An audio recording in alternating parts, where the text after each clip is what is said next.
Yes बच्चों, आज wave का लेक्चर नंबर 5th है, which is the last lecture of wave, and after this we will start our pending chapter, that is rotational motion.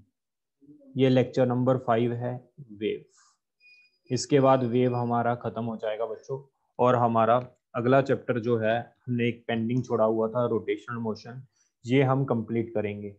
और मैं आपको बता दूं, ये जो चैप्टर है रोटेशनल मोशन, इसकी मैं आपको रिकॉर्डिंग्स ही सेंड किया करूंगा, और वीक में 2 से 3 दिन हम लाइव क्लास भी रखा करेंगे डिस्कशन के लिए। लाइव क्लास बेसिकली डिस्कशन होगी, कॉन्सेप्ट की जो क्लास होगी वो मैं रिकॉर्डिंग ही सेंड किया करूंगा। उसमें रिकॉर्डिंग में क्या होता है, बड़े आराम से क्वेश्चन कॉन्सेप्ट को रिकॉर्ड करके आप तक भेजा जा सकता है। तो बच्चे, आज हमारा वेव का टॉपिक है beat.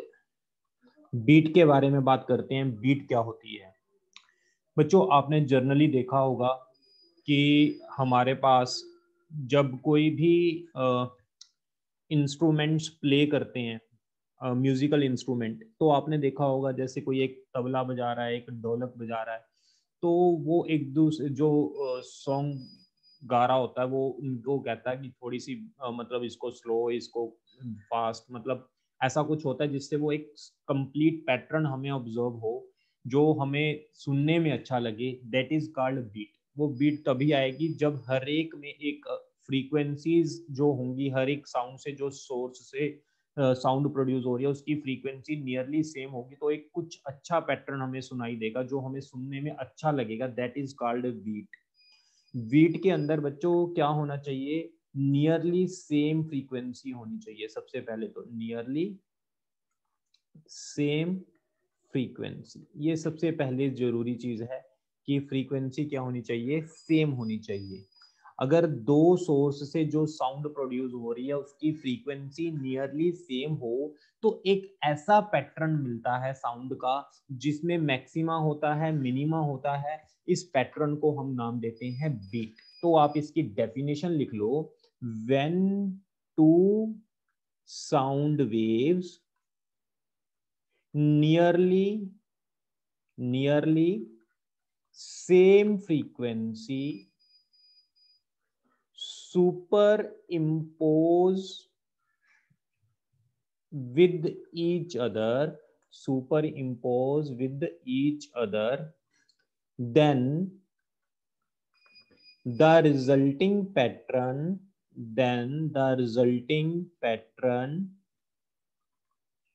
will be such that in which amplitude of given point of medium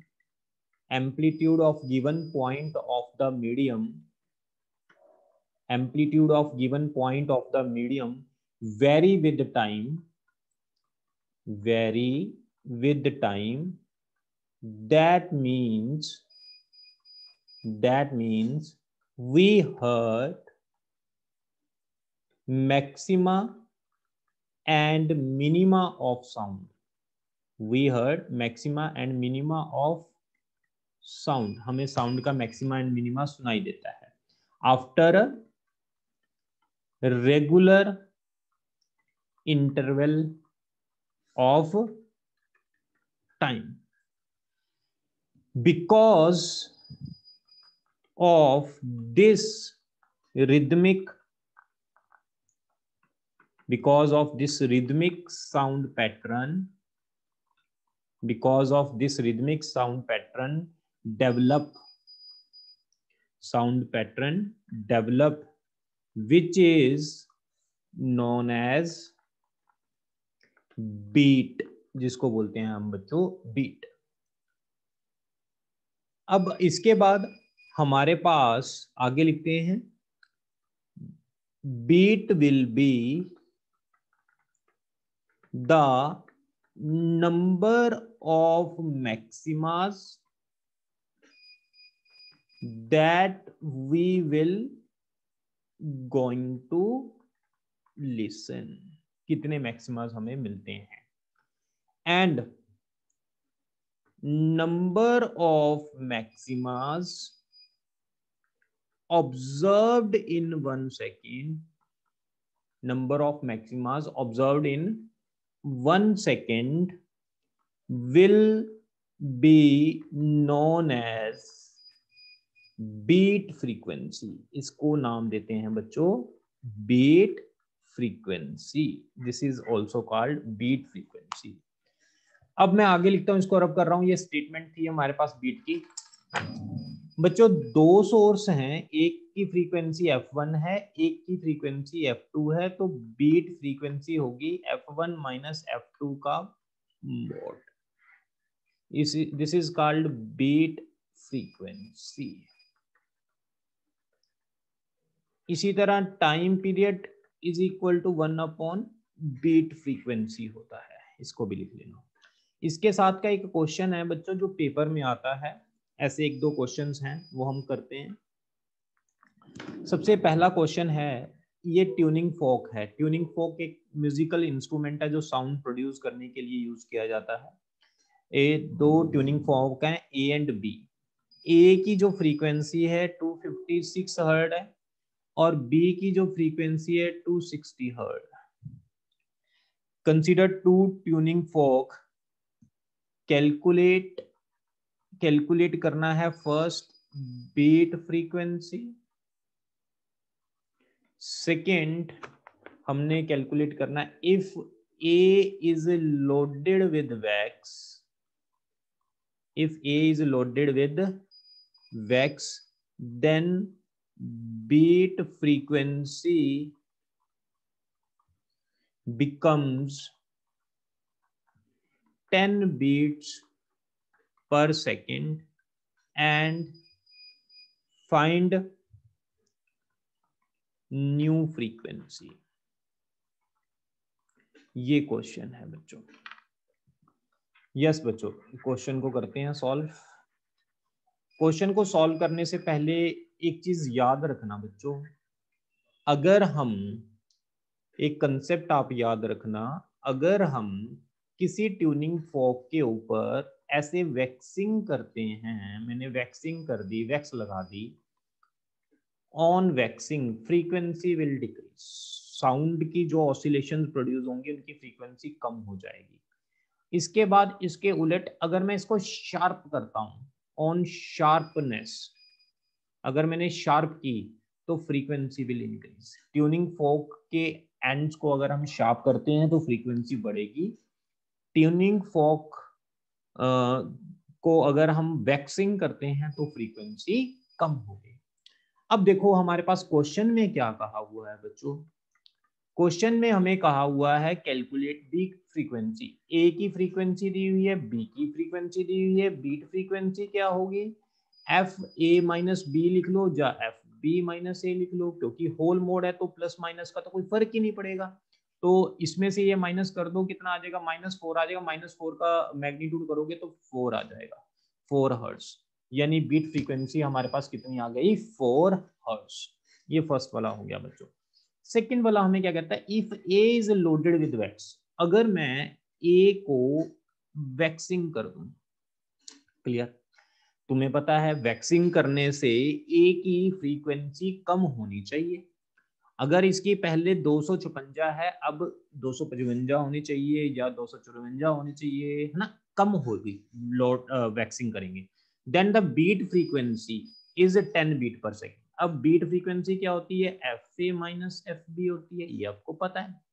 अब बीट फ्रीक्वेंसी हमें कितनी दी हुई है, 10 दी हुई है। अब मुझे ये बताओ, अगर मैं बात करूं कि वैक्स करने से इसकी फ्रीक्वेंसी कम हो जाएगी, है ना, वैक्स करने से इसकी फ्रीक्वेंसी कम होगी, वो तो मुझे पता करना है। और इसकी तो फ्रीक्वेंसी हमारे पास कितनी है, 260 हर्ट्ज है। तो मैं इसको ऐसे लिख सकता हूँ F B minus F A, क्योंकि ये तो कम ही होगी, ये वाली तो कम होगी और ये वाली कितनी है, 260।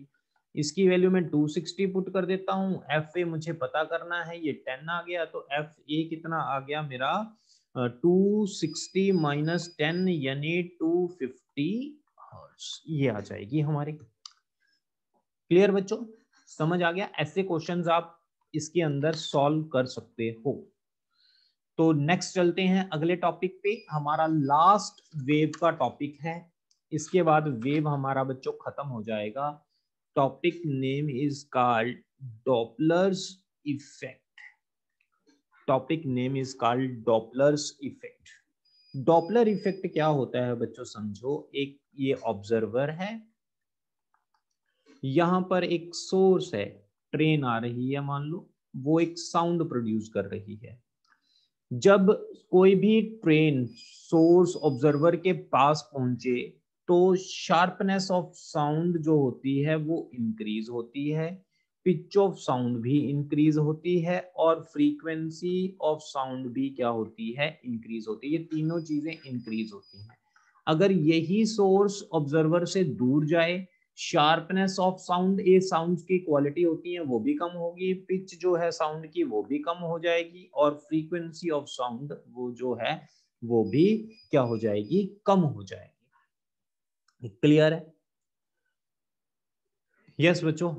तो डॉपलर इफेक्ट करते हैं। डॉपलर इफेक्ट क्या कहता है, अगर आप रेलवे प्लेटफॉर्म के ऊपर खड़े हो, ट्रेन आपकी तरफ आ रही है, अगर वो आपकी तरफ आएगी तो फ्रीक्वेंसी में कुछ चेंज होगा, आपके टूवर्ड्स आने से फ्रीक्वेंसी बढ़ेगी। लेकिन ये जो फ्रीक्वेंसी बच्चों एक्चुअल में नहीं बढ़ती, ये एपरेंट फ्रीक्वेंसी होती है, हमें लगता है। क्लियर? इसी तरह जब सोर्स ऑफ साउंड, जब ट्रेन आपसे दूर जाएगी तो फ्रीक्वेंसी क्या होगी, कम होगी, ये भी एपरेंट फ्रीक्वेंसी होगी। This is called Doppler effect. तो लिखते हैं डॉपलर इफेक्ट क्या होता है, write down Doppler effect. Doppler effect क्या होता है, if there is a relative motion between source and observer, then the frequency produced by the source and the frequency detected by the observer must be different, must be different, and new frequency observed by the observer called apparent frequency, and effect is called Doppler's effect. जिसको बोलते हैं बच्चे Doppler effect. जैसे एक train है, एक platform पर कोई ऑब्जर्वर खड़ा है, अगर ट्रेन चले या फिर ये ऑब्जर्वर चले, या इसकी तरफ चले या इससे दूर जाए, या ट्रेन इसकी तरफ आए या इससे दूर जाए, तो कुछ ना कुछ फ्रीक्वेंसी में चेंज होगा।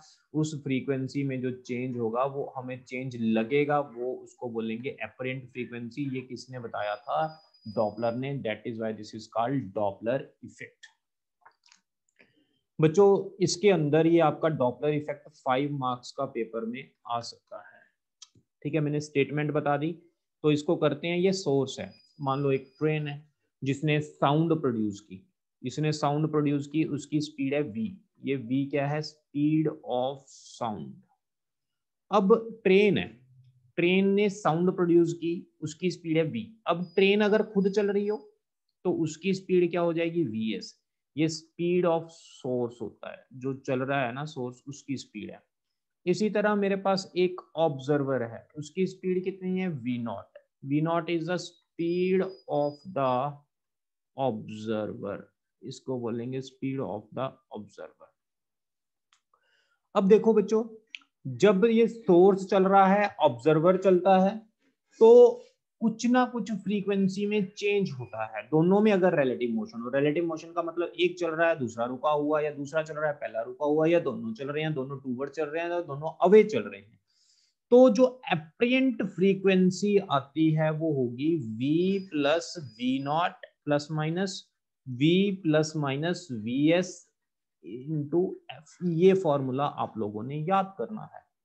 ये v नॉट क्या होती है? स्पीड ऑफ ऑब्जर्वर, vs क्या है? स्पीड ऑफ सोर्स, v क्या है? स्पीड ऑफ साउंड, f क्या है? Original frequency.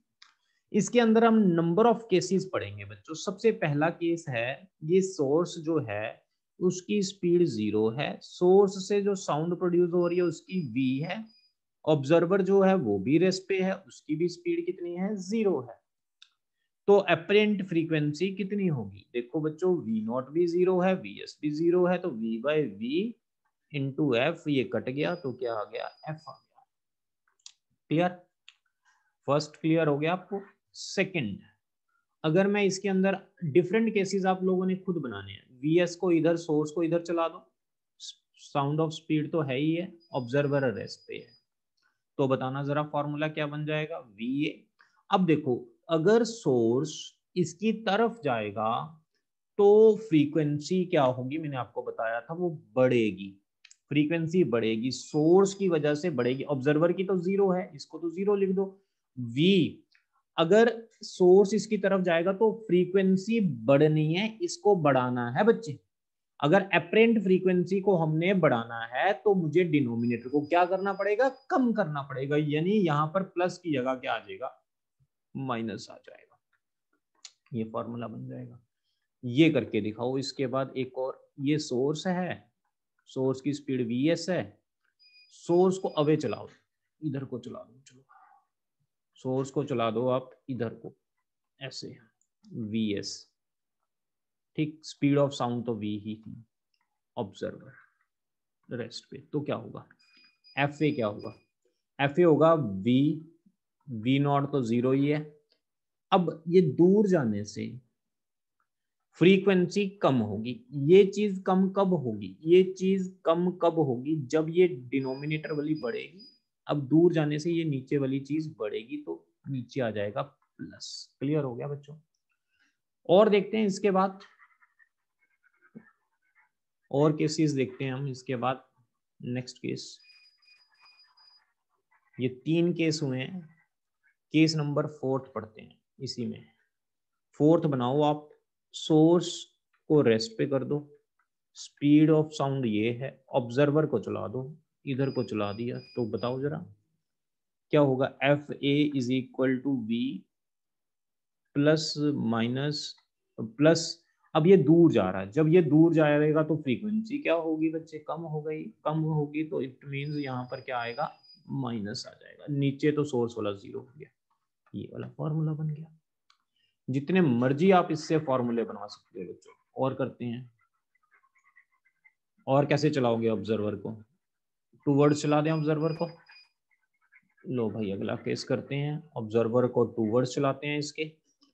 अगर मैं ये 5th केस कर रहा हूँ, सोर्स है, उसकी साउंड की स्पीड v है, सोर्स की स्पीड vs 0 है, ऑब्जर्वर अब चल रहा है सोर्स की तरफ, तो क्या होगा? तरफ जाएगा तो फ्रीक्वेंसी बढ़ेगी, बढ़ने का मतलब क्या है बच्चे? प्लस हो जाएगा सोर्स की वजह से, सॉरी ऑब्जर्वर की वजह से। सोर्स तो 0 ही है, ये बन गया फॉर्मूला। अच्छा, ये करके दिखाओ आप। अब सोर्स को भी इधर चला दिया है ना, ऑब्जर्वर को भी इधर चला दिया, अब करो दोनों ही। अब देखो आप, इसके अंदर मैं पहले ऑब्जर्वर की बात करता हूँ। ऑब्जर्वर के अंदर ऑब्जर्वर दूर जा रहा है, इसकी वजह से फ्रीक्वेंसी क्या होगी? कम होगी। फ्रीक्वेंसी कम कब होगी? जब ऊपर क्या आ जाएगा? माइनस। ये टूवर्ड्स जा रहा है तो फ्रीक्वेंसी बढ़ेगी। फ्रीक्वेंसी बढ़, ये कब बढ़ेगी? जब यहाँ नीचे किसका साइन होगा बच्चे? माइनस। ये नीचे वाली टर्म कम होगी तभी तो ये एफ ए बढ़ेगी। ये आ गया रेजोल्यूशन। एक और करके दिखाओ इसी के अंदर मुझे। 7th नंबर आपने करना है, सोर्स इधर को जा रहा है, ठीक है, स्पीड भी इधर को है, और ऑब्जर्वर जो है बच्चे इधर को जा रहा है, उसकी स्पीड जो है वो इधर को है। तो बताओ एफ ए क्या हो जाएगा? अब सोर्स की वजह से भी कम होगी, ऑब्जर्वर की वजह से भी कम होगी, क्योंकि दोनों अवे जा रहे हैं। तो ऑब्जर्वर की वजह से कम कब होगी फ्रीक्वेंसी? जब यहाँ पर माइनस होगा। सोर्स की वजह से कम कब होगी? ये चीज कम कब होगी? उल्टा होगा, यहाँ पर प्लस होगा, तभी फ्रीक्वेंसी सोर्स की वजह से कम। That's it. आप जितने मर्जी केसेस जो हैं इससे बना सकते हो। क्लियर? एक दो केस मैं आपसे और जर्नल पूछता हूँ, एक दो केस और करते हैं बच्चों। ये 5 मार्क्स का आपको क्वेश्चन आ सकता है पेपर के अंदर।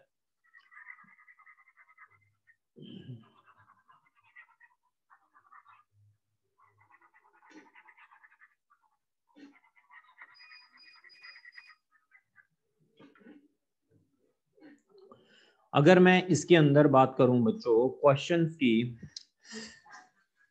और क्वेश्चन बनाते हैं। अगर मैं 8th नंबर केस बना दूं, 8th नंबर में मैं ऐसे बना देता हूं, ये जो सोर्स है ऐसे चल रहा है, ऑब्जर्वर जो है यहाँ पर बैठा है, ये डिस्टेंस आर है। तो बताओ क्या होगा? ये डिस्टेंस दोनों के बीच का चेंज हो रहा है? ऐसे ही अगर घूमेगा, आर तो फिक्स है, तो आर फिक्स होने से frequency will not change. Frequency अगर चेंज नहीं करेगी तो वही रहेगी। 9th केस, यहां पर मेरा बैठा है ऑब्जर्वर, ये मेरा है सोर्स सर्कल पर चल रहा है। ठीक है, यहाँ पर सोर्स होगा तो इधर को होगा, अगर वो ऐसे पहुंच रहा होगा तो वो इधर को होगा इस टाइम पे। अब मुझे ये पॉइंट ए और पॉइंट बी पर फ्रीक्वेंसी बतानी है। पॉइंट ए पर बताऊंगा तो सोर्स जो है ऑब्जर्वर से दूर जा रहा है। अगर सोर्स ऑब्जर्वर से दूर जाएगा बच्चों तो ऊपर वाला तो वी नॉट तो जीरो ही है, नीचे वाले में क्या आएगा? अगर सोर्स दूर जाएगा तो फ्रीक्वेंसी कम होगी। कम कब होगी? जब ये प्लस का होगा। एट बी क्या होगी?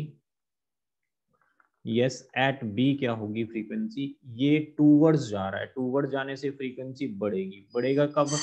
जब ये नीचे वाला साइन क्या होगा? माइनस का। एट बी, दैट्स इट बच्चे। क्लियर? इसके बाद आगे चलते हैं। जो बच्चे मैंने आपको ये फॉर्मूला लिखवाया है स्पीड ऑफ साउंड का, वो है एपरेंट फ्रीक्वेंसी का, वो था विदाउट एयर। अगर एयर की बात करेंगे तो उसमें एयर की स्पीड हमने ऊपर नीचे क्या कर देनी है? प्लस माइनस कर देनी है। ये एयर की स्पीड है। इन एयर की बात करना है। पहले मैंने विदाउट एयर लिखवाया था फॉर्मूला, अब मैंने एयर भी ऐड कर लिया।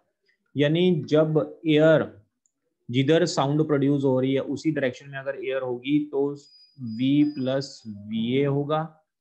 अगर ऑपोजिट डायरेक्शन में होगी साउंड तो V माइनस VA होगा। ये हो जाएगा ऑपोजिट डायरेक्शन। क्लियर? यस बच्ची, एक क्वेश्चन करते हैं बड़ा प्यारा सा इसके साथ का, इसको रब कर रहा हूं मैं।